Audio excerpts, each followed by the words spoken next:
or not enough? And that is the question.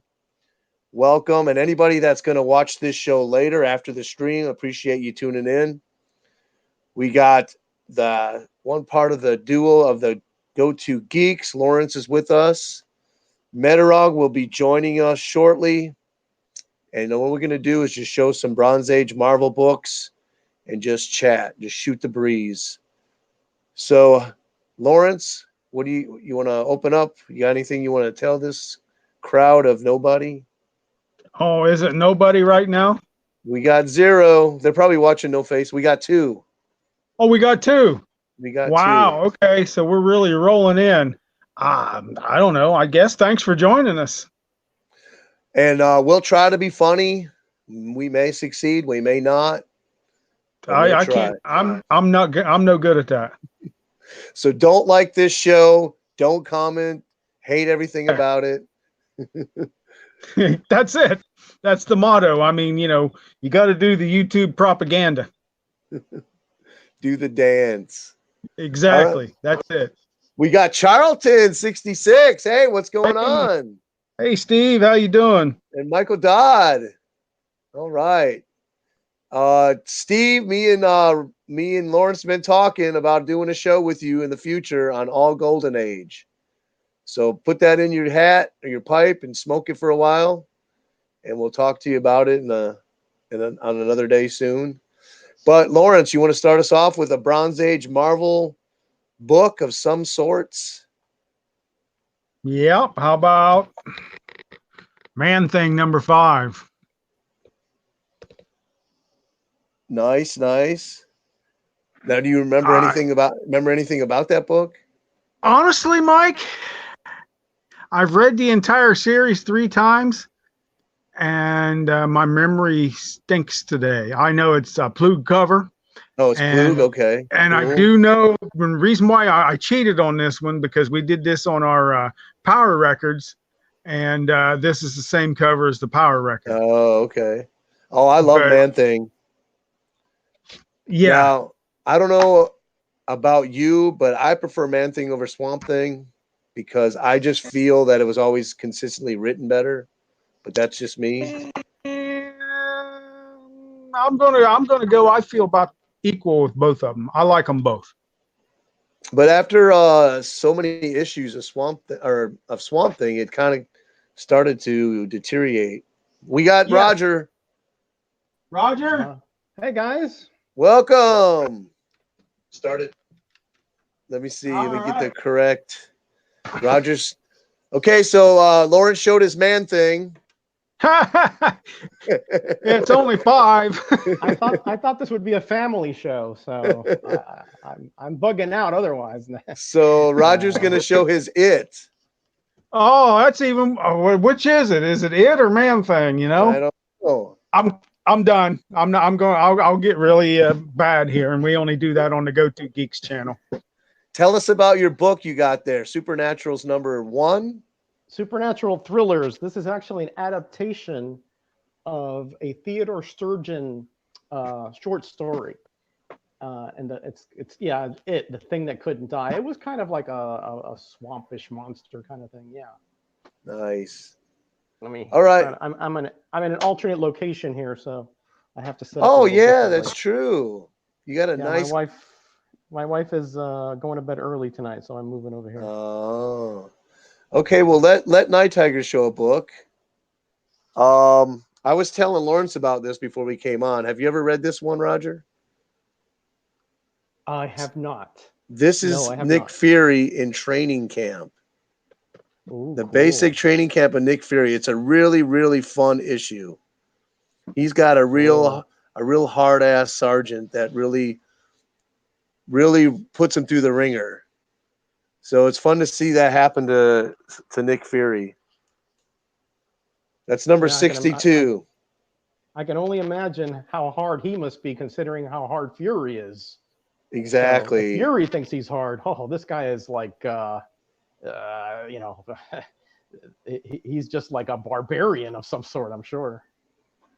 Okay, so Michael Dodd said Gerber was good, but Wayne, how do you say his last name? Is it Len? Len Wein? Ween did Len good Wein. That's the work way I've as heard well. it. That's the way I've heard it said, but who knows? I've never talked to him, so I don't know for a fact. Steranko, hey again, Roger, Michael Dodd. Yeah, he was in the No Faces chat, which I got off a little bit ago, and I had to take So out the dog and all that first. we got 6 watching. Lawrence, you're up with another book. All right, let's roll with That match is one of my favorites, by the way. It's also the Power Records version. Yeah. Has the version of that. We got Jackson How about Roy this? Oh, number 4, The Bride of Frankenstein or Dracula. So is that a key? I don't think it's really a key. I just think it's a cool book. Oh, it is. super cool. I love the way that the morphing of the bat into the vampire woman. That is beautiful. That's not Lillian or something like that? No, that's not Lilith. No, that's Lilith? not Lilith. No, Lilith was first appeared in Giant Sized Chillers #1. Gil Kane cover, Michael Dodd. And yeah, it is a cool cover. I got number 3 from Lady Fantastic, which is a key. It's the first daughter, Helsling. Then Helsing's daughter. Yeah. Helsing's daughter. Yeah. That is a beautiful cover. I love that run. Every issue you read is just like you become engrossed in the story. Yeah, agreed. Especially when Wolfman took it over in #7. Oh man, that the prose and the continuity was so tight. Oh, great, fabulous. It's almost like a graphic novel in that sense because it reads so tightly all the way to the end. Did they ever put out a book of all of the issues? They probably have like one of those. What do you call those things, guys? The trade paperback, absolutes or whatever. Oh, okay. Yeah, but to black and white, they probably have one of those. Yeah, but I don't know it for a fact. I've never actually seen any of those. So I haven't either. Yeah. Thomas Churchill's in, and Roger, you're up with your next book.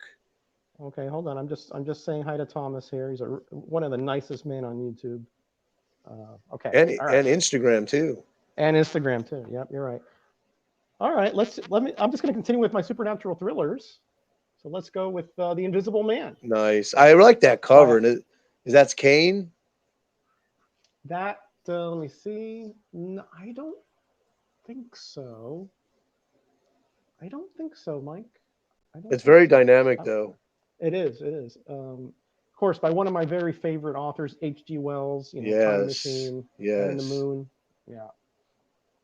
Herbert George Wells was a masterpiece of science fiction, and this is kind of more horror, but I guess semi-horror. I guess there was science involved, the formula and so forth. But it's not easy to capture the essence of Invisible Man in a drawing, and whoever did that did a great job. Yeah, you would know that being an artist. You're right. I never even thought of that. I just figured, hey, that's very well conceived. The way you have to. How do you do that exactly? I mean, do you draw him out and then you erase the parts that are not there? You can do it with a blue pencil, and then when you can ink over the blue pencil, and the blue pencil doesn't show up when you copy it, or you photograph it for a printer. Mm-hmm. Oh, Jackson Roykirk says it's Steranko. Oh, nice. I didn't even know that. So that's recognize it. It's a very, yeah. I'm sorry about the glare, guys. This is kind of a separate location, and not that the lighting's not ideal here, but. Okay, so Night Tiger's up.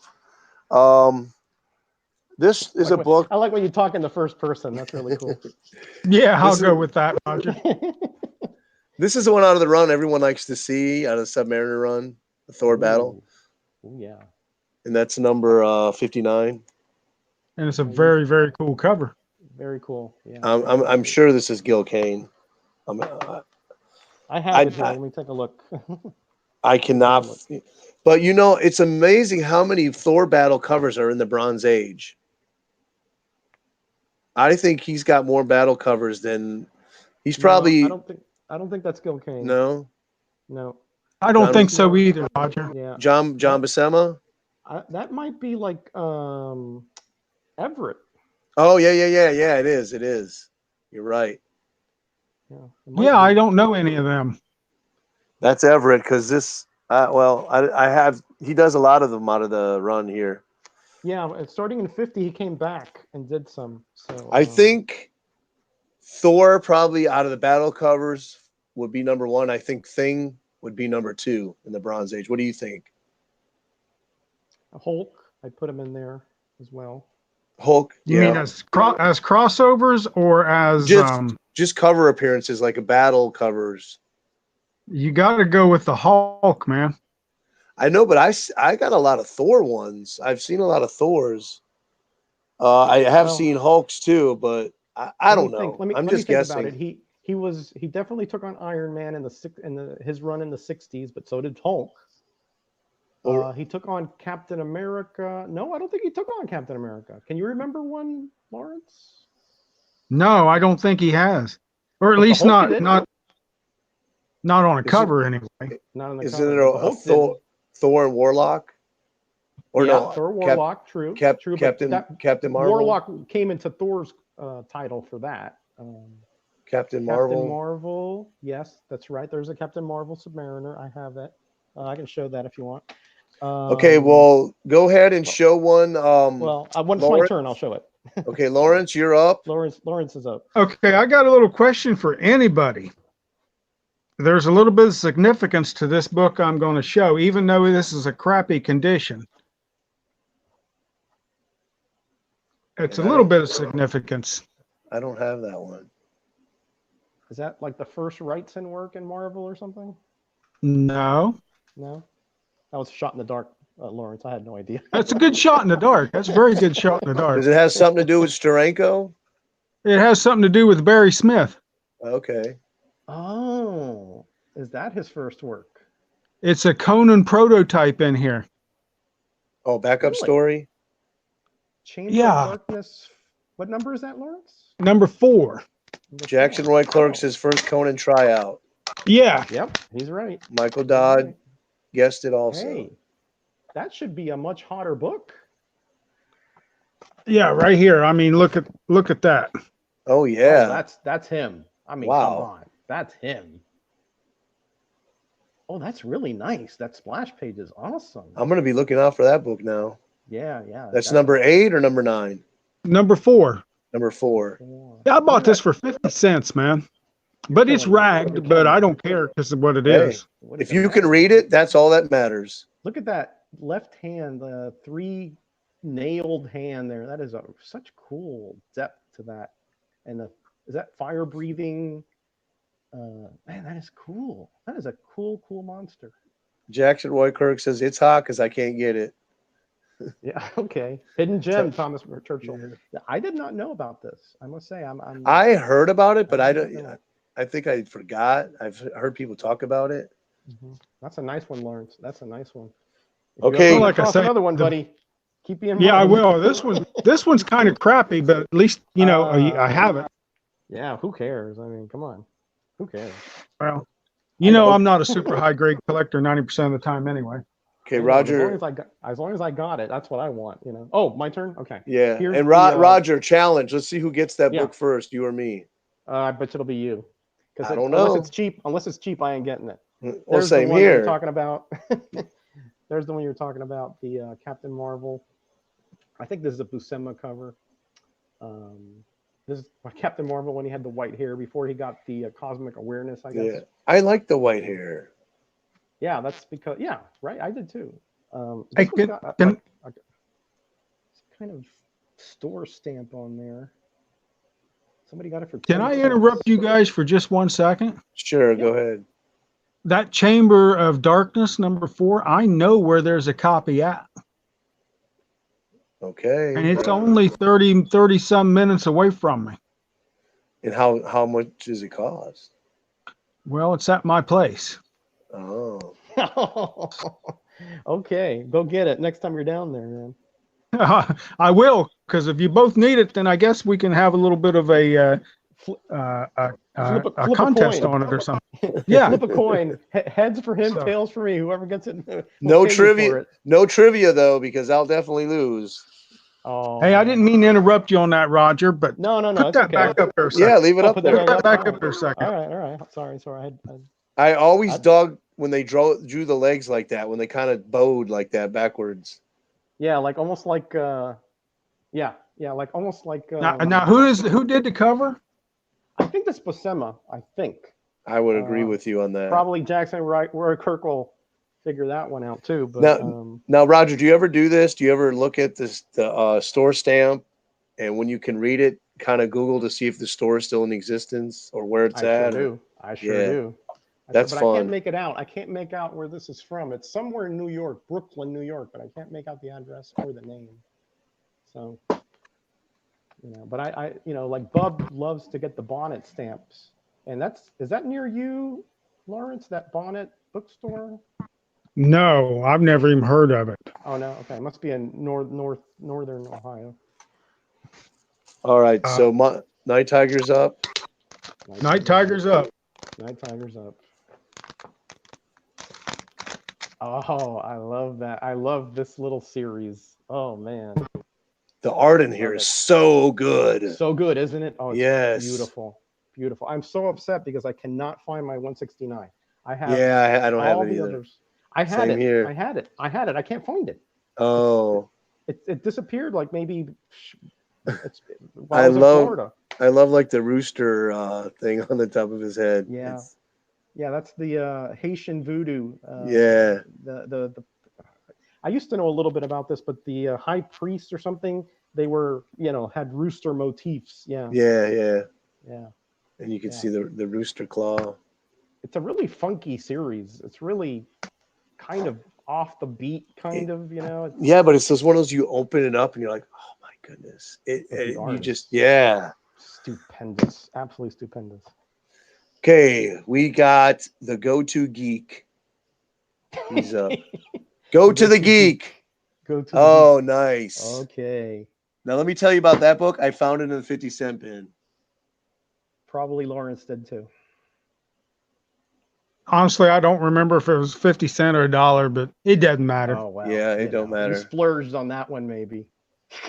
Yeah. That picture frame era is just some of my favorite stuff. It really, the art, your eye, since it was a smaller area, but it sort of like your eye guided right to the main character in those. It's a draw, man. It draws you right there. Draws you right in. Yeah, that's it. That's it. Michael Dodd wanted to know if that Submariner you showed was Ramita. It could be, I guess. That's Plug, though, Lawrence, right? It looks like Sal Buscema. This is Plug. I could be wrong. And this is Plug, and if you hadn't noticed, there's a little theme to the books I'm showing tonight. Horror. I'm going to change that here in a minute. Oh, he's got an agenda. Oh, because he probably has his horror box there. Yeah. But you noticed, well, that was the one I pulled up. But like you said, they had the square box picture frame. Yeah, and look, I mean, look how much little area they had, and they just filled it. The whole thing is just full. And compared with covers today, you get a whole cover, and they put like 3 images of 3 different people, and that's about all you get. Yeah, well, you're preaching to the choir when it comes to this, because when they did these covers, it was various things, right? They wanted to sell, so they wanted to make it, attractive so that you would want to find out what was inside. And they put a lot of thought into the cover. And it usually has something to do with the story. It wasn't just a Batman there with, posing. It had something to do with the story, a teaser, or it had some kind of little hint as to what was going on, first appearance or guest appearance, whatever. There's something you said a while back that I've always remembered. You said that the Bronze Age for Marvel was the most innovative, and it's it's so true. Right. It's like they had. Go ahead. No, I was going to say they had, because of the relaxation of the code, and because they no longer had to be limited in the amount of titles they were published. Because remember, they were only being published through DC's distributor, so they had a lot of control. But now, once they got out from under that, and the relaxation of the code, all the writers just said, "Hey, let's see what sells. Let's see what we can get away with. Let's see what go crazy and see what move the needle out of the superhero genre into all sort of sorcery, horror. I did this in my entry, to Ryan's contest, and it brought it to light all the more just how innovative they were. It really was quite a great era. Michael Friedrich had a lot to do with the code too, with them changing it because he wouldn't conform to it for the Spectre run in Adventure Comics. Good point. Good point. Okay, Metarog's up. The Professor of Comics. We've got a couple new guys in here. Some of my favorite guys. Sleepy Reader 666, Damien. Great YouTuber. This is a guy that you should have on your channel, Mike, because let me tell you, talk about historian of comics. Damien is. Okay, I'll be reaching out. Okay, I'm giving you hints here. Any endorsement by Metarog is definitely. Well, I'm going to reach out. Watch his videos, and he's so articulate and so on point. Man, I really enjoy. And he was one of the winners of my contest, so it was like a doubly honor for me. Nice. Okay, so what am I going to show next? Let's keep going with the supernatural thrillers here. And we got Mastodon Comics and Collecting. Welcome to the chat. We got Perry. Guy who was just in the No Faces chat too. Welcome, Don. We got Perry Comics. Oh, yeah, is he lurking? Is he lurking? Yeah, he's there. All right. Yeah, it's great to follow you guys because then I get to the residuals. All right, let's go here. This is one of those that it's kind of unusual, Mike and Lawrence, and let's see if you can pick up. Oh, I got that one. I do too. Well, I could not tell you. It's a transformation cover. Oh, okay. You like those? Human, and then there's a human monster, and then here he's turning more, and then here he's finally revealed as a monster. Notice the hand over here. Right. Where he is. Yeah. It's a transformation cover. It's kind of a little subgenre. How many of them do you have? Off the top of your head. 6 or 7 of them. Yeah, that I can think. That's how subgenre they are, huh? Not too many of them. Yeah, the Hulk had quite a few of them, obviously, as he turned from Banner into the Hulk. Thor had a few, where he would start as Don Blake and then he would hit the walking cane, etc. So. Yeah, there's that one where he's right in the center with the cane, and then there's like a lighter background of him bigger. Yep, from the Silver Age. Right. Okay, Night Tiger's up. Oh, what am I going to grab here? Let me see. Something good. One of my favorite covers. Anytime Kirby does Moon Knight, it's my favorite. Defenders number 49. That is not Kirby. Oh, is it Herb Trimp? Nope. Okay, don't tell me. Keith Giffen. There you go. Keith Giffen. Okay. You got it. They look so similar. I didn't want to say anything. I know that he does going. He had to do this in a Kirby style then. Yeah. Because he did have a Kirby style. Moon Knight looks Kirby-ish, but it's one of my favorite covers. Okay, so thank you for correcting me. That's why I have the Professor of Comics on here. But by the way, that is one of my favorite stories there. That particular one where they take on the Zodiac, and they trap Moon Knight in this underground trap, and they think he's dead, and he gets out on a very clever method. Okay, one of my favorite stories. I got a trivia question for you, and then I want to put it to Lawrence.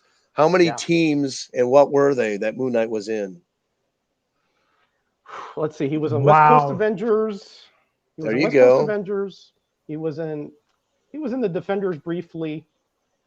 He was part of that. Wasn't he part of that like Night Shift or something? He wasn't, but they tried to recruit him.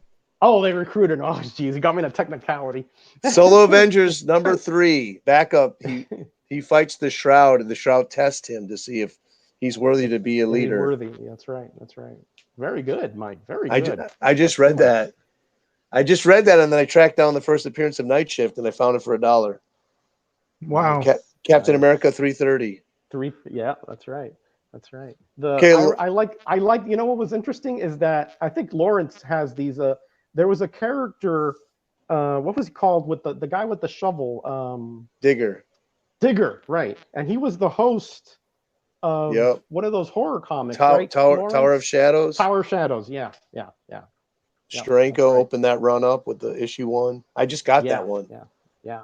So I thought that was like, it was cool that they really, that was a deep cut back into the annals of Marvel to pull that guy out. So Yes. Lawrence, show a book. Michael Dodd said Tomb of Dracula had a few transformation to back covers. Well, here's one. This one's just for you, Roger. Actually, we And showed it. No, I'm coming. And it's one of my favorite covers for transformation. There you go. Yeah. I don't have that one. Yeah. I do. I got it. You're right. I should have remembered that one. Full moon. I figured you might have forgot about it. I forgot about it. Yep. But that is a beauty.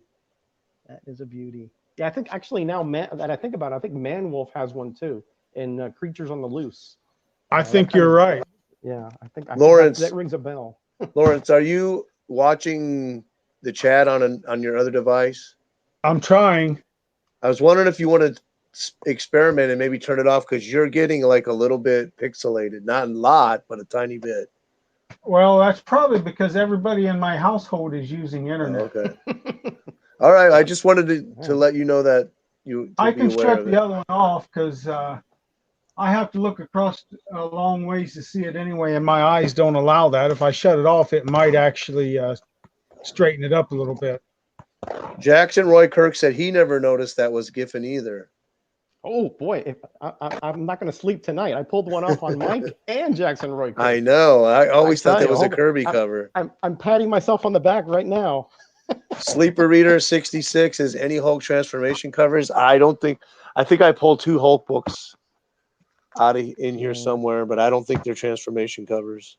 Maybe we'll do a video on that sometime, guys. We'll pull out our transformation covers and do a video on that because I think it's a cool dynamic. Really I think one of the Hulk transformation covers is that runs in the ads. It's like the iconic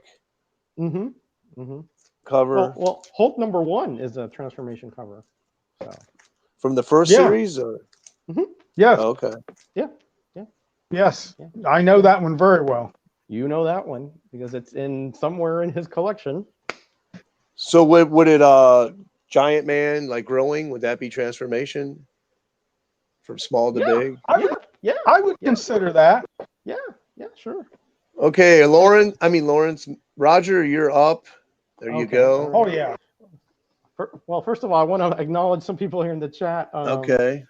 Jackson Roy Kirk says, Roger, you are the master. No, I am not the master. Trust me. He's the professor. There are many, much more versed than I am. I just got lucky there. And Damien saying hi. How you doing, Damien? Great to have you here, buddy. Okay, so yeah, this is one of my, kind of a under the radar series here, The Living Mummy. What number is that? This is Supernatural Thrillers #5. Yeah, that's his first appearance, correct? That's his first appearance. That's right. But I think Surf Blue found that for $1. Wow, that was a nice find. Yeah, that was a nice he was happy. I like the yellow motif. That was kind of what first drew it to me. And then he has the lady there, and he's hitting that pillar and smashing it. When you're talking about as a kid, the things that attract you. Gosh, I wish I'd get rid of that little bit there. Those are the kind of things that did, that huge imposing figure holding the lady. The lady doesn't, you don't know if he's rescuing the lady or if he's kidnapping the lady. Is he misunderstood? These are the kind of things that I needed to get inside and read this to find out what it was about. And this is what drew me when I was a kid. Not only that, look at the wolf. Yeah. Right up. That's the little avatar. Yeah. But still, I mean, a wolf like howling like that in front of the moon, it just looks so cool. Yeah. I really, really like this one. Of course, Lawrence, I'm sure, has it, but oh, he does. He does. Now everybody's talking first person. Okay. See what you did here, Mike? I'm going to start calling myself Metarog, so we'll just keep the trend going. Michael Dodd said that's expensive now. Yeah, it just kind of shot up about, 3 or 4 months ago? Okay, Night Tiger's up. I think everything's getting expensive nowadays. Okay, I have to go with a book that everybody's been showing lately. I think Lawrence won a low grade copy of this in a contest I had. Ooh. Fun fact there. No, Chuck got it because I have a high Chuck grade got copy. it? Oh, okay. Yeah. Oh yeah. You gave Chuck the Megajas, the chicken feed. Yeah. Chicken feed. Oh boy, yeah, gotcha. So Gotcha. beautiful cane cover, another Hulk. I mean, another Thor. Not battling, but there he is. There's Hulk also. There's both of them. There's both of them in there. Yeah. It's like they'll do anything just to make an appearance in a book. Yeah, that kind of crackling energy that when the way Kane has it, it's sort of one of those defining things of Kane. Is that he had that crackle of it's a very particular type of crackle that has kind of those oblong edges. I have a little thing that you can tell a good artist when he does his crackling energy, and it's not and he doesn't copy Kirby. Right. So Kane has his own. John Byrne has his own. Perez has his own. Yep. And then those that don't, they'll copy Kirby's crackling energy. Yeah. Well, I didn't think of that, but you're right. He was kind of the initiator of that. You're right. Okay, so the go-to geek. We're going to the geek. Go-to geek. All right. I'm going to do something really off the wall, but it is in the criteria that you put up. Ooh. Oh, come on. Is that that is Marvel. That is Marvel Bronze Age. 77. There you go. That's 77. Yeah. That's look at the ghosts. They look really cool. How often do you see them? Not very often. Not next to never. Next to never. And then you got there's probably a reason for it, but I'm kind of a Scooby-Doo fan, so. Well, it probably didn't sell well. Because those were geared towards younger audience, and usually they just ripped them apart. You know what I mean? So they didn't survive. Right. I don't think. And Gold Key was coming to an end around this time too. So they were trying to fill that gap. What do you got on the side there? You got Dynomutt, Scruffy, or something? And those are all the. You got. Yeah. I can't see Jabberjaws, Dynomutt, Mumbly, one of my favorites. Oh, Mumbly, that's who it is. Yeah, Yeah, I remember him from Laugh Olympics. Magilla Gorilla. There you go. I don't remember half of them. We got Heroes to Icons in. He says Roger's on fire. Hey, BF. That's Jason. That's one of my big supporters. Heroes to Icon. Great artist. Fabulous artist. Okay, sent me a cover sometime back. Oh, love it. Here's my impersonation. Hey, BF. Blue Falcon. Are you sure? Is that Dynamite? Dynamite. Yeah, I had Dynamite. I had the DVD, and I thought, oh, cool, I found the DVD. I started to watch it, and it was so bad. It was terrible. Yeah. They had I remember they had the race, the one where they had the 3 teams. Yeah, Laugh Olympics. Laugh Olympics, yeah, that's right. Oh, yeah. I remember that. The Really Rottens, the Scooby Doobies. The Scoobies. Boy, you guys are real nerds tonight, and if you know that. Bring your sugared cereal. Oh my, wow. Love Blue Falcon, Jason. Okay, Metarog's up. Oh, I'm up. Okay, all right.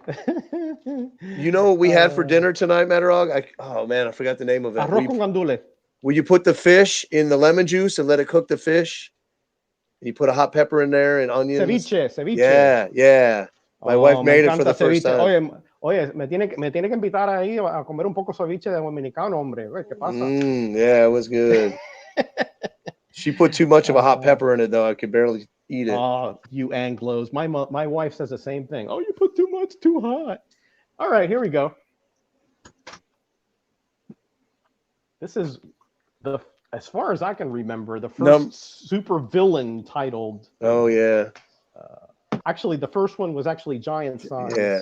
1. Okay. Trivia question: whose first appearance is a number 2? Shroud. Yes. Number 2. Shroud. I thought it was number 7. Nope. Is it number 7? No, it's number 7. Is it number 7? 6. Oh, You're that's right. nice. I thought it was 2. Right there, 6. Introduce You had the it shroud. right there. Oh. Into the shroud. Ah! Okay, sorry. Boo, boo. No, just I kidding. just I gave one Just away. kidding. That was for that's for Lawrence. He loves when I do that. Hey, I Oh, got you a gave one question away. for you. Yes. You're talking about that supervillain team up.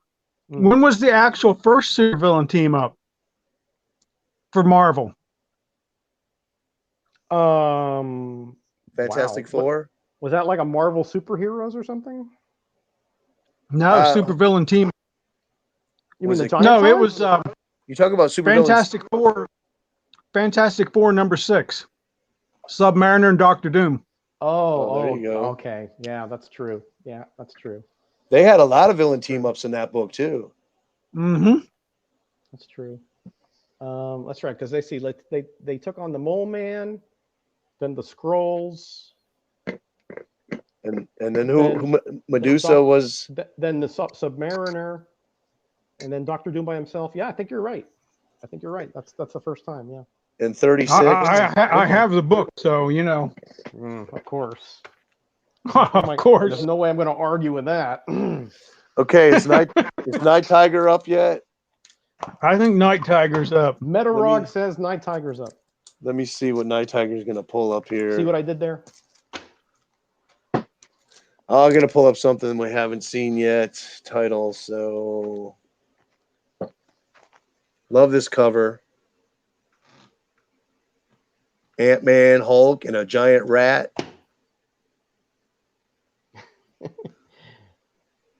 Oh, I like that one. Yeah, that's when he shrunk down to. Yep. Yeah. I always loved this love story with is it Jarilla? Jarella. I thought I felt the love in that storyline. Yeah, that was his love when he went down to that micro world. I forgot what it was called. And how sad he was when he couldn't get back. Yes, and of course You know what she always reminded me of? She always reminded me of that green woman in Star Trek. Star Trek. Yep. Oh yeah. With That's the the blonde hair. Orion slave or whatever. Yep, that's right. Okay, Geek, you're up. Go to the Geek. How about this one? Ooh, I found that one for $1 a couple months ago. That's a good one. That I bet you is getting really popular now. And I know why Roger likes it. It's got the Ghost Yes. Rider. It's got the Ghost Rider and yellow cover. So it's got 2 of my favorite aspects. There you go. Werewolf by Night too. I mean, you can't go wrong with that. Yeah. What other team was he in? Champions. Yes. The Werewolf by Night? Oh, Werewolf by Night? He was in Night Shift. Yep. Yeah. That is a cool book, though. I have not read my copy yet, and it has Man Thing. Yeah, although I think it has like Robin's art in it, which I think was.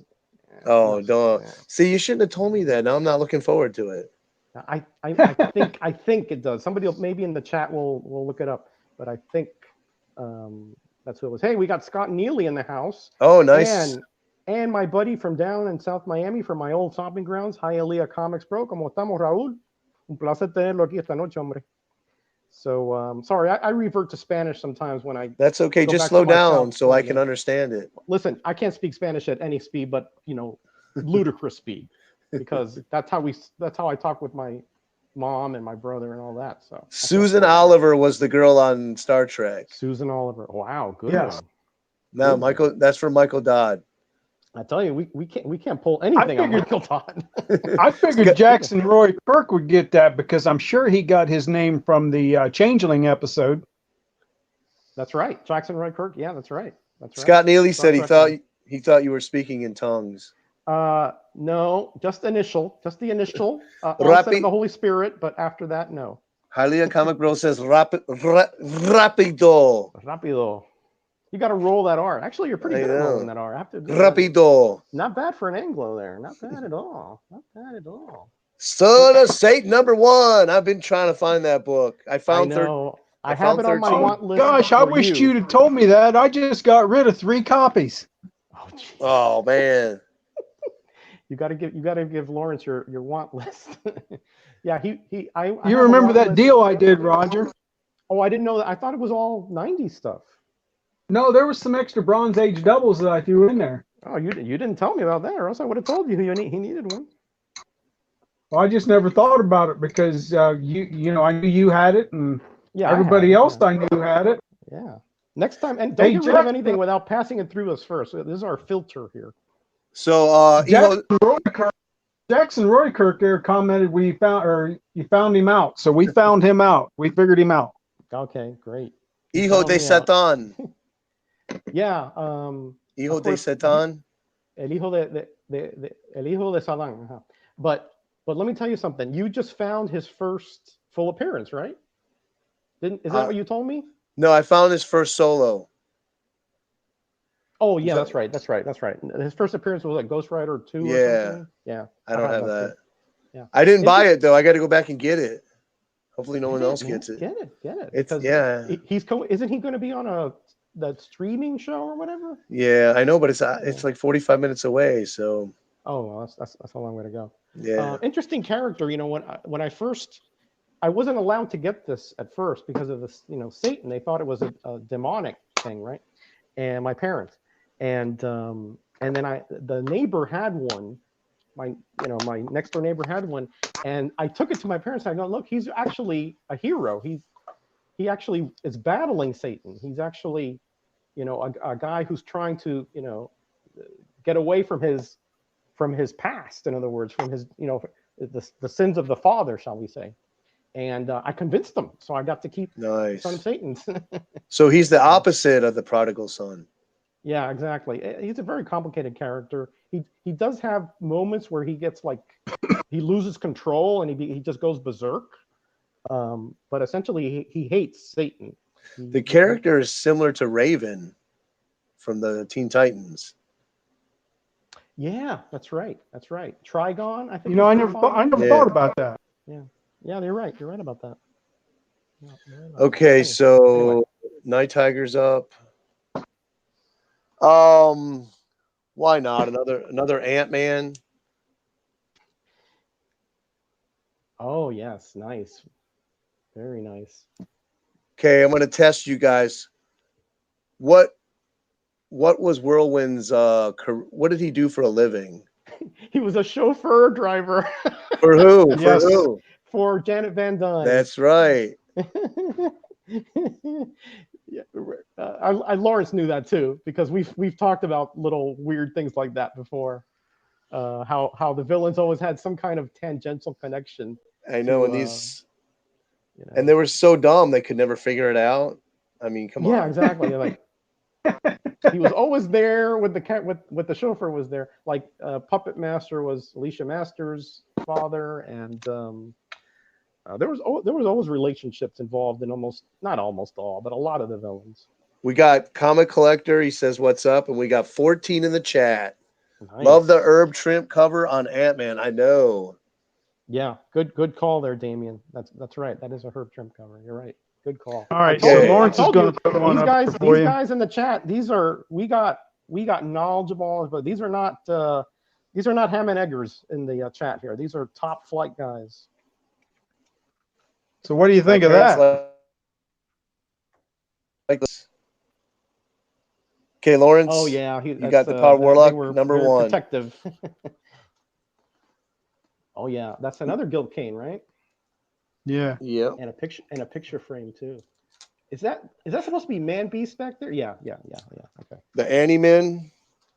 No, the Animen weren't those the three guys? The bird guy, the gorilla guy, and the what was the third guy? Lawrence of the Animen. There was a bird guy, a gorilla guy, and a frog guy, I think. That they had an amphibian type guy. Right, like they had like these headphones on or something. Yeah, I think this is like I forgot what they used to call these guys. His beast men or whatever. I forgot. It's been a long time. Wow. But is that yes, the power of Warlock. So that came after the Marvel premiere, right? I believe so. Yes, it did. Okay, all right. I'm trying to remember the genealogy there, so to speak. Okay, Metarog or Roger, you are up. Oh, we got Tim Canadian Hunter in here, Comic Hunter. Ooh, Tim. What's up, Okay, Tim? how you doing, buddy? He's a very, very big supporter of the whole community, Tim. He's always commenting on all my videos. And same here. Very supportive guy. It's always a pleasure when I see him in the chat because I know, he's gonna lift my spirits. All right, let's put some more Submariner in here. Let me say this though, Timmy. Talked with Strange X Blade. He's gonna reach out to you soon, so we can get you on the Soapbox Sidekicks. Oh, I'd love to see. That's interviewed. Nice cover. I don't have that one. Love Doom covers. Yeah, this is that crossover. This is kind of a precursor, I guess, to the supervillain team ups. Even after obviously Fantastic Four 6 or whatever, but this is a little closer as in the Bronze Age. There's two characters, Doom and Grey Gargoyle, that I've never seen a bad cover all the way up to the end of the 80s. Anytime they appear on a cover, it looks so cool. Yeah, there was the only one I can think of, Grey Gargoyle. There was one, I don't know if it was the 80s or I think it was the 90s on a Hulk cover that was pretty bleh. Yeah, up to the 80s. I've never seen a bad Grey Gargoyle cover. That's interesting that you make that kind of comparison. I would never have thought to compare Dr. Doom to Grey Gargoyle. Well, it's just that they are such cool characters. It's really hard to draw them bad. Oh, okay. Hey guys, I'll be right back. All right. All right, man. Okay, buddy. Don't skip me for a round or two, and I'll be right back. But that is classic Gil Kane. You can just tell on the rounded muscles. Mm-hmm. We got Grayman in the chat. Oh, hey! He's staying up late for us. What a privilege! All right, so the Night Tiger's up. Night Tiger's up. Jungle Action number 5. Oh, okay. All right. Fabulous cover. But that is a reprint, my friend. I told you guys. I put it in the chat. I said, watch. Roger's going to say this is a reprint. That is a reprint. That is not the beginning of the Black Panther run.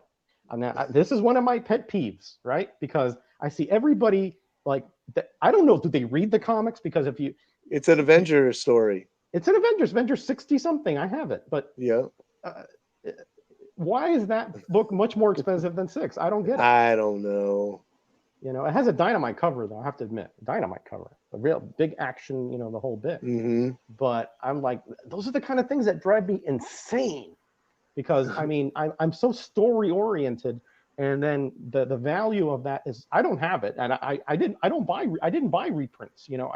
I don't have any Marvel Super. I got it Marvel Tales, any of that. I got it for 40 cents. Oh, nice. So nice. Who does the cover? Is that Sal Buscema? Let me see. Or John Somebody Buscema. in the chat will tell you. I'm having a hard time recognizing. I don't think that is Buscema, but I'm not. I'm not an expert. I don't think I think it's John Buscema. I would guess. Someone's going to tell us though. Yeah, somebody's going to tell us for sure. Yeah. So that is a reprint. I put in the chats before I showed. I said, "Watch, Roger's going to make sure this is a reprint." Oh, that drives me insane, Mike. Those things drive me absolutely insane, because I am so like a non-key person. To me, every comic has its own merits. Yes. Right. And so, to me, keys are sometimes more of a pain in the what than anything else, because it interrupts my runs. I was actually going to say to you guys, let's do no keys, but I thought, it's all right if we show keys. Yeah, I don't mind showing keys. I just don't. To me, they're not the be all end all. You know what I mean? Yeah. Yeah. But there's so much. It's like I was telling someone, there's like you could have a favorite band. They may not be famous, but their music may be so good to you. Right. We can have comics that are really good story and art, but they're not keys, so nobody really pays attention to them. Yeah, exactly, and that's what I don't like. Although, let me tell you, this community, I think, is a kind of a little bit different. At least the most of the community that see my videos I think that they appreciate the stories and the quirkiness and the little oddball things that happen in comics, like I do, at least to some degree. Okay, so, Sleeper Reader said, looks like Sal, inked by Ramita. So I guess we were both right. Grayman says, do you buy reprints, Roger, to fill your key gaps? I do not. I do not. I have some reprints, don't get me wrong, but I don't, like, if I'm missing, like, if I have Hulk 180, 181, but if I didn't have them, I'm not going to put a reprint in there. I want the original comic. Hold on, let me address Michael Todd for a minute. Michael Todd, sometimes I'll say in a haul video, this issue has a guy standing on a corner for the first time. It's his first appearance. You won't see him. He's in the background. This could be a key book later on. You know, because it could be anything. Could be a key. Anything could be first appearance. Yeah, yeah. Could be a dog barking in a corner panel. Okay, so that is beautiful. I love the Stingray's costume. It's just so cool. His face, his mask. We got, guys. Hey, Lawrence. We got Life with Two YouTubers in the chat. Nice. Hey, they got a good contest going on. I was going to say, she and her, I think it's her daughter and her son are having a contest. So they're going to be on my Roundup show on Wednesday. And they got some really cool stuff that they're giving away. So if you guys are not, can I say this, Michael? Go for it. If you guys are not subbed up to anybody in this chat, if you're don't recognize the name, hit that little icon on the left and sub them up, because everybody here has some kind of content that I think everybody else would enjoy. And I don't think I'm being too hyperbolic there. It's saying that this chat here is one of the top level chats that you could ever get. And Grayman, please, that you never see one of his videos without laughing. That's just the way. That's just a given. All right, so this cover here, again, I'm sort of accentuating the covers that I picture frame, yellow on red. The red text here on the yellow is, to me, just really stands out. I don't know if you as an artist, Mike, give thought to the color combinations and attract the eye of the beholder, I suppose. And brown. Go ahead. Brown is the worst. Anytime you see a brown cover, you just don't want to look at it. I don't. Fantastic 450 is one of those. Is that the one with Daredevil on the cover? No, that's the one. That's the third one where Silver Surfer is kind of coming towards you. The Silver Surfer figure is fabulous, but it's so drab in the background. It's like I don't want to look at it. I just don't. And here again, Mike, we were talking about the Gil Kane and the way he does these splashes and bubbles, and again, you can see the same kind of, like, those kind of weird angles and little holes in them. And then you have I think that's his father there. What's his name? Mackenzie. That he's holding. Kind of a semi-Pieta cover there. So again, really cool. Somebody in the chat saying they didn't have a lot of Submariners. Let me tell you, these were, I pulled each one of the Submariners that I have from the 20s through the end of the 70s, the 72. I pulled them out of a quarter bin. They were literally, you couldn't give them away. And now everybody's all of a sudden, looking for them. I don't know. Even those ones that Bill Everett did the covers, I don't know lately, but a few years ago, you could still get them cheap. And those are beautiful covers. Gorgeous covers. Gorgeous. And the interior art and the stories are actually pretty good too. If you like those kind of political intrigue stories, Submariner and the Bronze Age is it, because he was either losing his kingdom or somebody was trying to, usurp his throne, or he was, brooding over something that he did. It was really kind of a almost soap opera-ish time for the Submariner. And also on some of those issues, you get the Golden Age Submariner backup story. Yeah, correct. Yeah, you would have a little story in the back, correct. Okay, I'm going to the Go2Geek. All right. I have to. That's the title, Go2Geek. Oh, I don't have that one. I don't have that ooh. one. I do. That is nice. That is nice. Look, One of my favorite covers right there. oh, Lawrence, you have good taste, my man. Good taste. Again, Mike, this is one of those covers where look at the design of the cover, like the thought that was put into it. You know, That's Starlin, right? yeah, that's Starlin. Look. He has actually it's 4 different images. The Captain Marvel, and then you have Yeah. the 3 different parts of the story being told throughout. Oh man, it's almost And like those a are my picture frame. favorite. My favorite covers are the panel covers. They have panels Panel like covers, what's yeah, going on inside. yeah, yeah. That's beautiful, beautiful. Starlin had sort of this thing too. I don't know if you've noticed it, but notice that the almost like halos over Rick Jones and Drax there. He was big on that. And that Silver Surfer run, the one from the 80s, I forget who started writing it, but I can't remember the name of the writer. You probably know. But he left the book because Starlin would not give up his characters, would not let him use his characters, his Yes, cosmic characters. So he quit the book, yes. and then Jim Starlin got to take it over and just made it another epic. Yeah, I forgot who that was, but yeah, you're right. I remember that reading that in one of those Steve Englehart. Steve Englehart. Englehart. Yep. Englehart. Right, right. Yeah, I remember you gave me the one of those magazines, and it was in there. Yeah. That's where I Yeah, learned it. yeah. Okay, Night Tiger's up. I didn't even pull a book. I was getting engrossed. Oh, let me tell you something. I was at this store in Gainesville and talking with the guy, and he goes, "Oh, do you know Charlton 66?" And I was actually texting Steve at the time. I'm like, "Oh, heck yeah, I know Steve." And he's like, "Oh, I used to chat with him all the time because this guy had a YouTube channel. He just hadn't kept it up for a while." Uh, something the Ferns. I can't remember his name. You might even know who he is. But this is what I'm showing. I didn't think I was on camera. Conan, number 25, Gil Oh, Kane. Mm. I love that cover too. The Murderous Mirrors of Karam Akkad. Very Wow, cool. wow. I have that issue, I believe. Wow, Yeah, But these hey, are. I, Yeah. go ahead, Mike. No, go ahead. I was going to say, and I think the Go2Geeks beat this dead horse every week.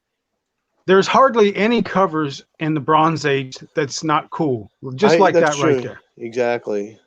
I was going to say these are books that not too long ago you could find them in the dollar bin all day long. Mm-hmm. But now you can't, especially if they're high grade, they're going for money now. Yeah, All right. that was the That's a point I was sign of making. us That getting old. So that for sure, Lawrence. do you guys want to keep up with the way we are? Or you want to go back to the way we were? Don't make me sing Barbara Streisand either. So let's go back to Lawrence and then we'll go back to you, Roger. So we'll go back All the way right, we were doing it. all right. So Lawrence, you're up. Okay, I've got something here that's Oh pretty yeah, I have that. That is a nice cover. all right. So here's the real kicker. Does any of you know how if this is an original cover or is it something from the past? That looks original to me, but It does. It looks like maybe an Atlas cover. oh, look at that. Yeah. Okay, but it's been modified somewhat. Right, Certainly on but the right I know there. we're not Yeah. supposed to show anything but bronze, but I just had to throw that in because there's so many of them out there when they did these reprints on the horror comics, and it just fascinates me. I think that's more The like little an subtle homage. changes, you know? Yeah, it's more like an homage cover because it's not right on point, right? I mean, it looks to me like They probably No, you looked look at at the it. guy's face, yeah, yeah. You're and right. then of course the The text. sign, yeah, the sign on the in the swamp there is the same, right? Yeah, yeah, that's cool. Yeah, that's cool. Do you know I would this, have said original all day long. Roger? Do Yeah. you know this channel, Fens the Spook? Fends the Spook. No, I do not. Okay. I've heard of that. He said he used to do CGC in the beginning, and then they ruined some of his book, and he started breaking all his slabs open on his channel. Ooh, I did that a while back. Yeah, text me his channel. I want to see that. I have not actually subbed to it yet. Oh, okay. Well, if you I'll text you the name. We did that on the No Faces chat too. Like about a year ago, we each broke open a slab. So, I break all mine open. So reinterpreted. Yeah, that's a good one, Michael Dodd. That's exactly what is reinterpreted cover. Very well said. That's exactly what I would say it is. Cool. Cover art cool by Carl. Very good, Lawrence. Very nice. I mean, you get a brownie point and a half for that one, because let me tell you, that is a cool little comparison. Oh, you wait till I show you what's next. I'm shutting up. He's starting to drop the big bombs on us. He always does this, Roger. Uh-oh. Okay, no, Roger, he ain't dropping the big bombs. Oh, there you go. Uh-oh. Is that? Oh, you should. Yeah. Go ahead. Who is that? Is that Kane? Is it Gil Kane? Yeah, I think that's Kane. Yeah, I think that's Kane. Yeah, but I really like the it depends. Some people like the snakes, motif, and others don't. But I do. Notice here that it's like a man. This lighting is terrible. I apologize.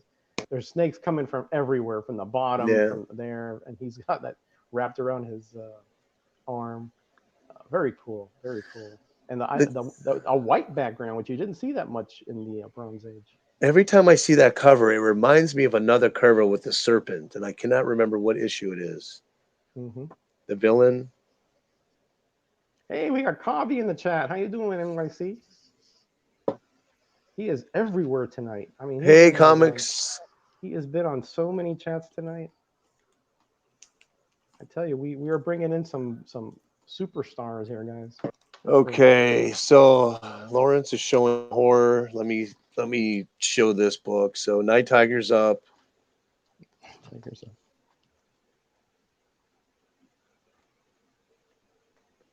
You got your Damsel in Distress.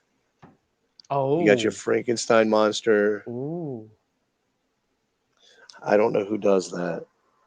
I don't think it's Plug. It may. I don't know. Might be. He did do some Frankenstein covers. Yeah.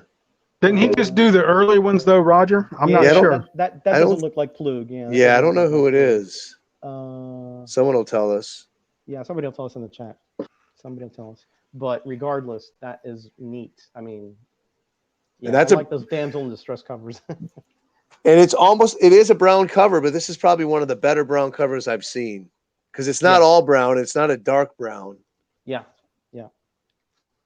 I agree. Yeah, that one works. I mean, that one works. Okay, so we got to go to the geek now.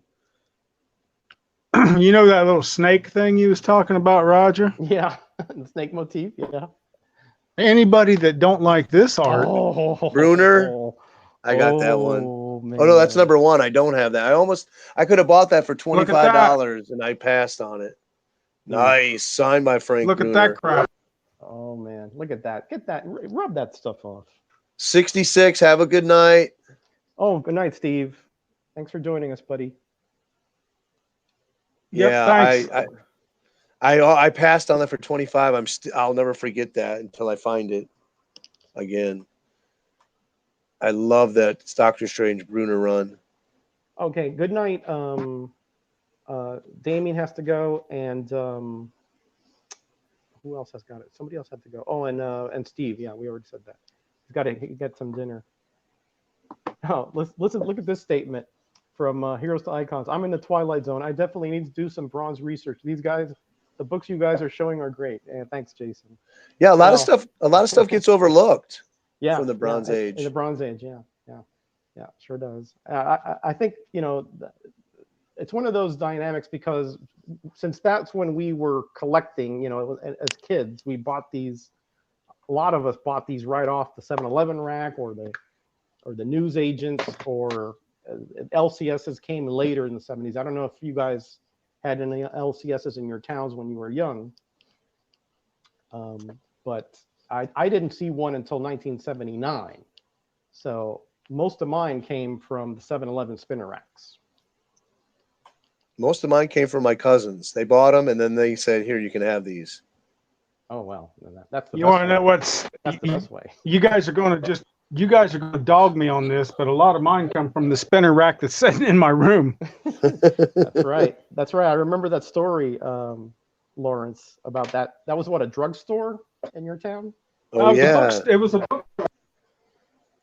What was that? You It faded was a out there. bookstore. A bookstore? I said it was a local bookstore that I used to go to when I was a kid. Oh, okay, cool. Yeah, I remember when you got that, and that you told me the story about it.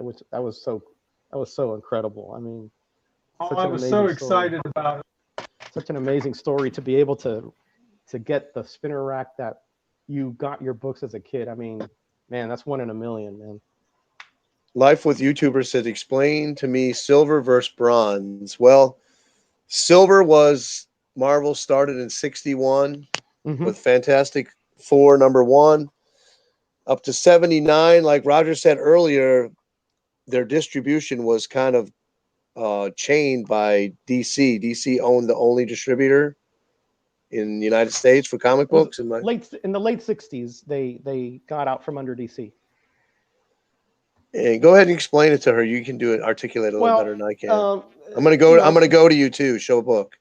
Okay, there's different ways of, and there's not a consensus as to what constitutes the Silver Age, but generally a lot of people think Showcase 4, because what happened is that in the Golden Age we had a lot of superheroes, but then they kind of faded after the war, and horror comics came in the 50s, and so the superheroes kind of just took a back seat. They weren't really prevalent, even though Superman, Batman, Wonder Woman, they were still being published, but they weren't nearly as popular. It wasn't as great a big universe. But then Showcase 4 took a Golden Age character, Flash, and kind of re-imaged him, made him more modern. And that sort of started a trend.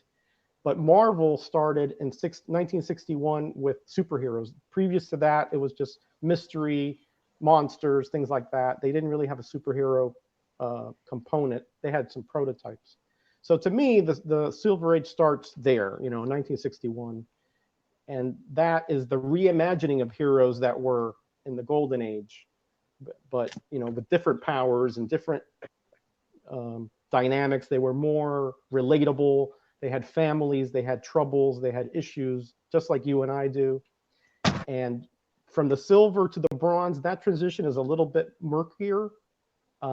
Most people believe it's somewhere around the late 60s, early 70s, when they relaxed the code in 71. I think that, to me, is the beginning of the Bronze Age, where you now had Conan, you had monsters, you had a little more violence and allowable things like that. And at that point is where the Bronze Age started. So to me, it's early 70s, depending on who you ask, and to Silver Age, very early 60s. All right. So explain to us what you got there. Hey, Biggie Shack's in the house. How you doing? Hey, Biggie. I sent him an A-OK this past week. This is a Supernatural Thrillers #6 with a Headless Horseman. I really like this cover because notice he takes his head off and throws it at this this guy who's about scared to death. And it's almost like a Ghost Rider kind of deal there with that head. Oh, you and your Ghost Rider. I am. Well, he's riding a horse. He's a rider. Yeah, you're right. He's skeletal. Yeah, like but Ghost Rider is. Is that Bruner? No, I think that's Kane. I think that's is it? Let me take a good look here. Hold on. It looks. Oh, but shouldn't that be a? The hands. Shouldn't that be a pumpkin? Well, it's not Sleepy Hollow. It's not that adaptation. Let me see the guy's hands. Let me see the guy's hands. It almost looks like Ross Andrew art, his hands. But I don't think he was working for Marvel at that time. The face kind of looks Gil Kane-ish to me.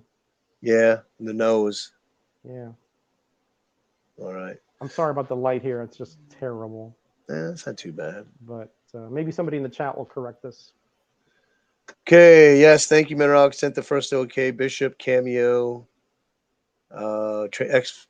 factor Transformers really cool. Technically already in the Platinum Age, late 1800s to 1937. I actually have a comic book right behind me that was published in 1912. I have not yet to show it in a video. What? Yep. That's Victorian age almost. Yep. Wow. Okay, Night Tiger's up. So Night Tiger has I love it when he says that. Night Tiger has 2 AOKs getting ready to go out tomorrow. Rangers Lie and Lady Fantastic and Life with 2 YouTubers. What the heck? I get so engrossed in you guys that I forget to pull a book up here. So let's do some more. I think that's Ramita. Daredevil 103, Daredevil and the Black Widow. That could be Ramita. Yeah, it looks like Ramita. The Daredevil figure looks like Ramita to me. Yeah. I'd say if that would be my guess. Look at that! Look at that Black Widow, man. She's just pumping iron. Yeah. She's built there. I think they used that image when they merged her with the Daredevil book and that little icon. Oh yeah. So this is a key. Well, depending on how you look at it, I guess. Yeah, it's the first first icon or whatever. You outed a key on the man. Here on the Night Tiger channel. I would be the last guy who would be honored about that. Let me tell you. Okay, go to the geek. Go to the geek. Lawrence, you there? Yep, I'm boom, here. Boom, there he is. There he is. There he is. I think he's trying to find that really killer stuff. Oh, what you got, Lawrence? No. I was just sitting there looking. Oh, that's definitely Romita there. That's definitely Romita. Yes. That's yeah. Oh, but that Daredevil cover pencils by Don Heck and inks by Romita. Okay. So that's why it looked. That is true. It did look. Yeah, the guy's face, whatever the Smasher, or whatever that guy, kind of looked Don Heckish to me, but definitely that figure looked like Romita, so that's why I was confused. In Black Widow's face, she looks a little like a man. Okay, yeah. Lawrence, what you got? What do you got there? That's a king size Spider-Man number, and it reprints. Nice. I think it's Spider-Man 39 and 40. Am I correct in that, Roger? Yes, I do believe you're correct there. I do believe so. Classic storyline there. Classic storyline. But it's got a really nice cover, I think. I love the cover. Yeah, that Spider-Man getting blasted by those goblin sparks, and he's stepping on a webbing of like a tightrope. Really nice. Really nice. I guess that. What is he shooting? Because it couldn't be too powerful if he can block it with his hand. Well, okay. This is something where in covers you have to sort of consider this. There's a thing called, this artistic license, right? Right. Where things can get exaggerated or, nonsensical. Physics kind of take a back seat because they want to make it sensational. So it's not always going to be spot on as far as that goes. But it's goblin sparks to the hand, it would burn off his costume. But it's our job to point that out. But it's our job to point that out. Yes. But it's all about the fantasy. It is cool. It is about the fantasy. Absolutely. Okay, is it my turn? Okay, yes, it is. All right, here's one. Professor of Comics. Here's one of my favorites right here. Oh, yeah. He's got the Reed Richards suit. Yeah, the disco outfit, as I call it. Now explain to the chatters why Reed Richards invented that suit for him. In earlier issues, there was a gas, a nerve gas, I think, let loose into the oceans. I don't remember the exact storyline, and so it was poisoning him. He couldn't filter the water correctly, like how he has to have constant moisture. And it was drying him out, and so it was killing him. So this suit had little pockets of reservoir of water or whatever, and so it would keep him hydrated. Now, who was behind that? Roy Thomas to creating that? I don't know. I don't remember the details of it. But I do remember that, that it was said like the disco, because, it has the open chest. Yeah. Like, well, you may be too young, but in the 70s, the guys would go to the disco with their silk shirts and the hair and showing and all that. Yeah. How come he never had hair on his chest? Not many did. Not many people did, because that's more to draw, right? So I think Wonder Man did. Yes, you're right. Wonder Man did. Yeah, you're That's right. the only one I can think of. And Simon. There's another guy I was thinking about who was a hairy guy. The Werewolf by Night. Well, yeah, but yeah, that's true. But Wolverine. Wolverine was hairy guy. Yeah, Wolverine, yeah, the Wolverine. And Sabretooth. Yeah, Biggie, that's right. It does look like a disco suit, doesn't it? Yeah, it does. Let me tell you, I used to see my brother. I was too young to go to the disco, but I used to see my brother dress up, and it looked a lot like this. So, did you want to go to the Trident? disco? Did you want to go? Okay. No. I wasn't into that disco music. I was always into soul and jazz, So no, no Kiss. John Travolta. Go ahead. John Travolta never wore wings like that under his arms. That's right. It's a very little known fact that there were cut scenes from that movie where he had wings. So let me blow your mind. Very little known fact. John Travolta lives about 45 minutes from my house. Really? Yeah. And Anthony. His son? No, he lives here. He has his mansion, and he has a landing strip and a jet. Wow. Cool. My wife's met him. My daughters have met him. I'm probably the only one in my family who's never met him. Oh, cool. Hey, we got Novamad in here. Hey, what's going on, brother? Welcome. So I have to say, any cover with Trident on it, Triton is my favorite. I love Triton. Triton, yeah. Not Trident. Not Trident. Well, it has a Trident. Triton. He is so cool looking. His purple gloves, purple boots, green scaly skin. Cool. Now he first fought him like in Submariner 2 or 3 or something, didn't he? I don't. Oh yeah. It's a really iconic cover. Beautiful cover. Yeah. There's a guy wanted $40 for it. Yeah. Yes, sir. Is that Namor costume? Is that the first appearance of it, or was it in the supervillain team up that it first showed up? No, I think this is where I can look it up inside. I think this is where Reed Richards actually provides it for him. Reed Richards, he's such a genius. He's ready for any eventuality, including for he's got every contingency covered. Yeah, including for Atlanteans that might need water retention suits. So it's amazing the amount of foresight that he has. But yeah, I'm looking at it here. He doesn't have it there. Doesn't have it there. I think it's right at the end that he gets it. Yeah, that's his first appearance right there. Right there. Okay. I'm looking in the Key Collector app. What number is that? That is number 67. It's not showing up in here. It might not be a key as far as it should be. It should be. Because he didn't keep it that long. So I don't know. I'm finding Nick is kind of slacking. I'm finding a bunch of keys that are not listed in this app. Well, you can talk to him. He responds quickly. I know. Yeah, I've talked to him a lot about the variants, things like that they have. I gave up because I emailed him and told him that he needs to list Senorita Rio in Fight Comics. Oh boy. As her first appearance, and I haven't seen it yet. Hey, that was Nick Cardy's baby. Yeah, okay. I don't know about that character, so I can't comment. It was the first Hispanic character in the comics. Oh, okay, I'm sorry. I didn't know. I'm getting excited. But she was the first Hispanic character on a comic book too, a cover in comics.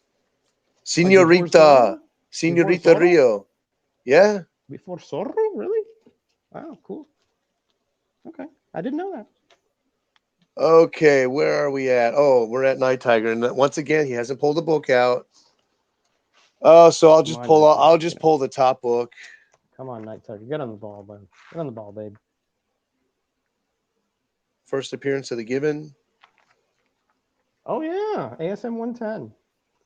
That's the Reggie Simmons book there. It is. He started that trend of making that a hot book. Oh. At least I think he did. I could be wrong. I thought it was him. I don't know. I've never seen it shown, but Oh yeah. it was on my wall, so I pulled it down. Well, yeah. That's the cool little story though. Kind of a sad story. I don't think kind of is a sad story. Yeah, I know you've read it because we talked about it. Oh, that's right. It was that guy that he couldn't control. He turned into him or something like that. Yeah, he was gonna kill himself and everything, because he looked different from everybody, and Spider-Man tried to tell him that that's okay, that there's nothing to be ashamed of. He's fine, but he just the story went on that somebody talked to him and changed his mind and started fighting Spider-Man for some reason. I don't remember now, but it was a sad story. I'm going to read some chats. Lawrence, you're up. Triton is very photogenic. Michael Dodd. Grayman said still boggles his mind that the Falcon went about 40 issues before he flew for the first time. Yeah, he did not have wings. It was just he just had Red Wing, the hawk. Yeah. And he had that green suit. Yeah, the green suit initially. Yeah. Heroes Icon says now I'm part of the Gibbon gang. Oh, okay, he's got one. Okay, cool. The Gray Man says he likes the Mandrill. His story was sad. Yeah, that was a Daredevil villain. Yeah, that's true. He looked just like a baboon. But was he a mutant or just? I don't remember if he was a mutant. I don't know. Not, but he was definitely deformed. Oh, at least facially. Nice Fantastic Four. Lawrence, what do you got? That's it. Well, what is it? I can't read the number. Fantastic 124? 124. Oh, yes. Sorry. Who does that cover? I don't know, but it kind of reminds me of a Kirby cover, but I don't think it is. Might be Buscema. In that era, he did a lot of covers. With Joe Sinnott Inks? Joe Sinnott Inks? Yeah, maybe. Yeah, maybe. Yeah. People are probably tuning in that don't collect going, what do they care about who inks the book? Hey, the inker is very important, and when I do my graders notes every other week, we keep harping that a bad inker can make a good artist look like trash. Yep. He's the interpreter. The inker is the interpreter. Exactly. I mean, someone could be telling you in one language a beautiful poem, but don't mean nothing to you unless the interpreter interprets it correctly. Right. Very well said. Very well said. Just like that, there was a Star Trek episode like that he had to interpret well, anyway, I don't want to get into that. Lawrence, you know this story, right? The Return of the Monster story? Maybe you can't. Yeah, but I can't remember the episode. You remember the episode? I can't remember the episode.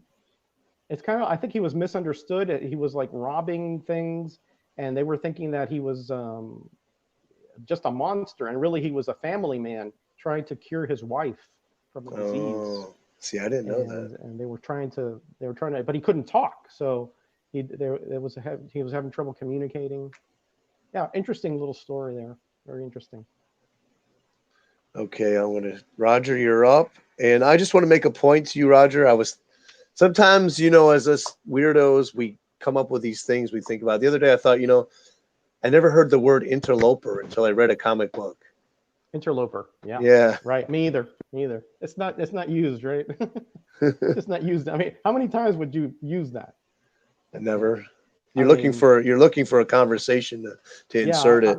I'm trying to think of a situation. Unless somebody forces their way into your house, what are you going to say? Oh, excuse me, officer. The interloper forced his way into my home, and I had to take measures to tie him up to a kitchen table or something. I don't know. It was the guy on Three's Company, Mr. Interloper. That was Mr. Roper. That's Mr. Roper. Mr. Roper. Yeah, Mr. Roper, who was always like looking out the window and all that. He was like a creeper, you know what I mean? He was trying to find out who was going in and out. You know? Anyway, we're getting way off track here, guys. All right, this one is one of those covers I really like. John Byrne. Yeah, Byrne is my man, and of course Terry Austin. To me, because we're talking about inking, right? Yep. To me, he did the best inking job on John Byrne. He knew what John Byrne was trying to do, and he really was able to maximize the interpretation, like you were saying, of John Byrne. It's like many Lennon and McCartney. Wow. Okay, the music now a music metaphor there. Yeah. Comparison, I guess. Paul Simon and what's his name? Garfunkel. Yeah, Simon and Garfunkel. Simon and Garfunkel. The great harmonies that they did. There's just people that you meet and they like you work together like with nobody else. You feed off each other. Yeah, I agree. That would be a heck of a good video there, guys. What our perfect art and teams would be, you know. Zach and Beatty. You know, Zach and Beatty, right? Kirby Sinnett. Or Kirby or Buscema Sinnett. I mean, you know. There you go. Wow, that would be a heck of a good video. But anyway, I like this one. This is actually a crossover where Doom actually he actually finally takes over the world. You know, he gets what he wants, except that there's one person, Magneto, who there's like a gas that everybody has to obey him. And except for one person, Magneto, to sort of have a challenge, I guess. And then he's exposed to his own gas. So now everybody is now exposed to the gas. So there's nobody who's a leader anymore. So everybody's back to the same. It was weird story. I recommend a 90s book for you. Black Panther 2099. It ended up being a one-shot, and it's written by Robert Kirkman. And Doom takes over Wakanda. It's in the future. There's no bloodline left, royal bloodline left to the Panther. It's a really good story. Sounds good. It's a 50 cents dollar book all day long. Jackson Roykirk says Tom and Jerry. So Night Tiger's up. Speaking of Black Panther. Okay, bye. Life with two YouTubers. She has to help with homework. All right, take care. Take care. Thanks for stopping by. If he fails, we know it's your fault. No, don't say that, Mike. Don't put pressure on moms. She knows we're messing with moms her. Have the worst job in the world and get no credit for it. Oh, moms are next to angels. You got it. Black Panther #1. Just picked it up. High grade copy. Ooh. Yeah, it was expensive. I had the money for mine. I had the money at the time, and I walked into it, and he took $10 off. So I went for it. I love that story, though. The quest for King Solomon's frog. I love that story. I've seen that book at high grade a couple times, and people want $100 or more. So I figured for $60, I'll go ahead and grab it. I know you wouldn't have, but no, I picked it up for $1 in the quarter bin. Oh, can I reach through this thing here? and then it kind of had that Indiana Jones vibe to it. You know, they were on a quest for artifacts and all that. Really cool.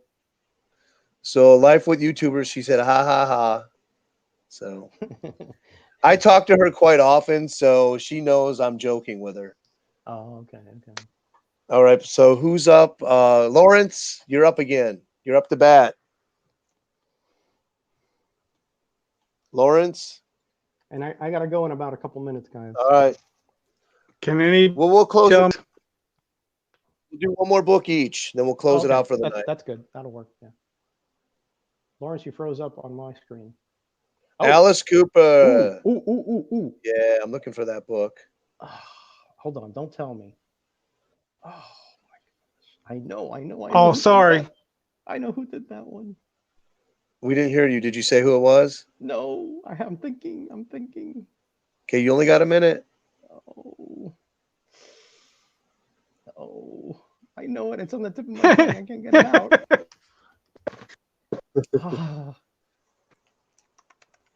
Oh gosh. Come on. Hey, listen, this is past my bedtime. All right. Who is it, Lawrence? Who does that cover? Sutton. Oh, Don Sutton. Oh, yeah, that's one of your favorite artists. Oh, I can't believe I missed that. Because he does E-Man. Oh, no, that's Boo! Staten. Oh, that's Boo! Joe. That's Joe's dad. Staten. Don Sutton did do a lot of Charlton horror covers, though. Too bad Steve's not in here. But Sutton did. Yeah, you got me, Lawrence. You got me. I have to turn in my Don Sutton club card. There you go. Before you leave. You know, he didn't do a lot of Marvel, so I mean that's a tricky one. That's a tricky one, Lawrence. Okay, I get you.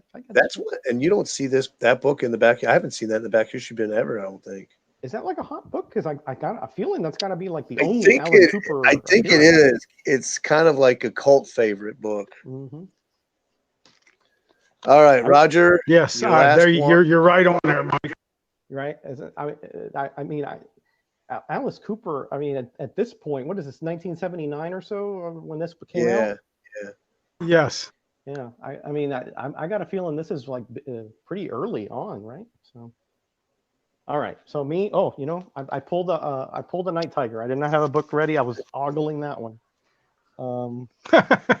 Yeah, I tell you. It's getting late, guys. You know, I mean, I'm getting old. You know, I got to get my 10 hours of sleep. Oh, please. I think I'm older than you. You are not, sir. You are younger than I am. I am in this panel. I am oldest. I am a year older than really. Lawrence. Mm-hmm. I'm feeling good then. I am. Okay, here we go. Here we go. Here's a character you don't see a lot about. Yep. Actually, I just got a-okay with that. Is that from Lady Strange Lady Fantastic? Lady yeah, Strange is your creation. I don't know why I keep doing that. Actually, I'm sending that to Ranger Sly. Oh yeah, that's nice. I hope Ranger Sly does a video because I bet you he would do just awesome videos. I know. Yeah, I mean, I was telling that, you know, with the knowledge that he has, he could blow us all out of the water. And I was saying on this book when I showed it, where else is a kid going to learn about the myths of the Jewish people, about the golem? Yeah, Hebrew legend. Yeah. Yeah. The golem. Yeah. That's where I first learned about it, and I'm like, yep, me too. So I was talking about how comic books were the greatest educational tools for kids at one point. Yeah, I learned a lot, or at least it led me to learn a lot because I was very curious, like you were, like golem, and I'm like, hey, what is that name across his head? You know, that kind of stuff. You know, and I researched it and I went back into like, the Hebrew legend. Yeah, it's cool stuff. Bruner cover, by the way. I know. I tell you, my parents didn't understand how I was so advanced in school as far as vocabulary and language. In math, I sucked, but when it came to writing, it came to spelling, it came to anything to do with knowledge as far as words, I was like 3 grades ahead of everybody. And it's because of comic books. I would read comic books all the time. Oh, yeah. Yeah, I wasn't quite that advanced. I was advanced in English, but I would sneak, and probably you did too, Mike. I would sneak in my backpack at least 10 comics to read, and you know, if the lecture was boring, I'd sit behind the biggest guy in class, you know, and duck down so I could read behind them. I'm going to tell you a story. I'm going to show my comic, and then we're going to close it out. All right. I was in 4th grade, and I was reading a comic book, and the teacher was lecturing. Was really stern, kind of mean guy. And he looked down, he seen me reading, so I thought, okay. He glanced at me, he seen me, it's okay. He didn't say anything. So I kept reading the comic book. He come over later, he grabbed me, picked me up, and slammed me down on the heater. Wow. Ah! I don't remember what he said, but I remember him slamming me down. Reading a comic book in my class, you little punk. Those were the days where corporal punishment was not frowned upon. Well, this was in Wisconsin. They didn't have corporal punishment over there, but because I definitely remember people being hit over the hands, the knuckles with rulers. Okay, this is a key. Avengers 123, May 74. First cameo appearance of Starstalker. Yeah, that's that dinosaur-looking guy. Origin of Mantis and Origin of Libra. Yeah, that's his father, her father. So, at least at that point, it was her father. I don't know if they always retcon things, you know. So who knows? if you don't know who Mantis is, go watch my First Ladies of Marvel documentary. Turn in your Marvel card if you don't know who Mantis is. She is one good-looking superhero. Yeah, especially after the Guardians of the Galaxy movie. Yeah, yeah. I have not seen any of those yet, and I have them. She still ain't as good as the Black Widow, Mike. Yeah. Yeah, I'm still upset that they killed her off in Endgame. That really made me angry. That was not called for. But someone had to die, I guess. Someone had to die for that, yeah. Mantis, there was one issue where she did something. I think she like knocked out Thor or something. I don't know. Man, I'm trying to remember the issue. She was like no joke powerful martial artist though. Well, Lawrence, if you have any extra copies of Avengers 83, I don't have one. First Valkyrie, is that 83 or 86? First Liberty, what is it? Liberators? Lady Liberators. Lady Liberators. You're killing me. 83. Yeah. Okay, so Lawrence, okay, close it out for yourself. I'll give you each a turn. We'll close it out. You want to address the crowd? All right. Well, address the crowd. I appreciate you having me here, Mike, and I appreciate everybody else showing up. And I didn't smash nothing with no sledgehammer. I didn't shoot nothing, and he was a good boy. or anything else derogatory. Yeah, I was pretty serious. Yeah, he behaved tonight. I know. He's on his best behavior. And we documented it too. Yeah. If you turn the camera back around, I do have a guest in my, or you got it there. I got a guest in my room tonight. Oh boy. Here come the shenanigans. Here come the shenanigans. I knew it. I knew it was getting to. Oh my gosh. I couldn't help it. Anyway, yeah. If you guys in the chat have not seen last Wednesday's video on the Go2Geeks, go check it out. Because it is unique, to say the least. All right, so Roger, any last words? Yeah. I bequeath my comic collection. No, man. Thank you for having me on here. It's always an honor to be on with my two of my best buddies here, Mike and Lawrence, and going over Bronze Age. I mean, I'm never gonna say no to that. Even though I had the No Faces chat, I couldn't wait to get back on here with my best buds here. So thank you for inviting me, guys in the chat. Man, you guys are all-star rock stars. Awesome. You guys came through with the facts. You guys came through when we didn't know what we were talking about. Thank you so much. And again, we'll do this again. Every once in a while, you'll just geek out. Yeah, we're gonna do DC Bronze. We're gonna do DC Bronze Age next time. All right, I'm down for it. And of course, Lawrence has everything. Hey, I'm down for that too. Lawrence has everything under the sun, so trust me, he's down for it. Okay, I'm going to read 3 comments, then I'm going to say my goodbyes. Michael Dodd said, comics were good to expand the vocabulary. Jackson Roy Kirk says, thank you all for going through my childhood. And then Grayman says he thinks that Lawrence was naked the whole time he was doing the video. Hey, hang on a second, Mike. Flip me back, Mike. I'm going to prove him wrong. Okay. If this thing will load up. Yeah. There. How's that? We got you. He put on that shirt mighty quick, Gray Man. He's one of the. Okay, how about the rest? How about the rest of it? All right. Haven't you seen those basketball games where they have those rip-off clothes? He has the rip-on clothes. Well, I have to say, there you go. I have to say, this was a lot of fun. I was telling Lawrence I was wanting to cancel because I had a bad day as far as the pain, but I had a lot of fun. I can't wait to do this again with you guys. That's all I have to say. I want to say thank you both for being here. Thank you all in the chat who's joined us. We still got 12 people here watching, but we could do this forever. We have to make a point to where we have to cut it off. Yeah. Unfortunately, because I think you'd probably see like 3 skeletons here or a pile of dust eventually. Yeah. Well, it's close to that now, man. We're all older. We're all older and dirt. Yeah. I see stuff flaking off me as we speak. So.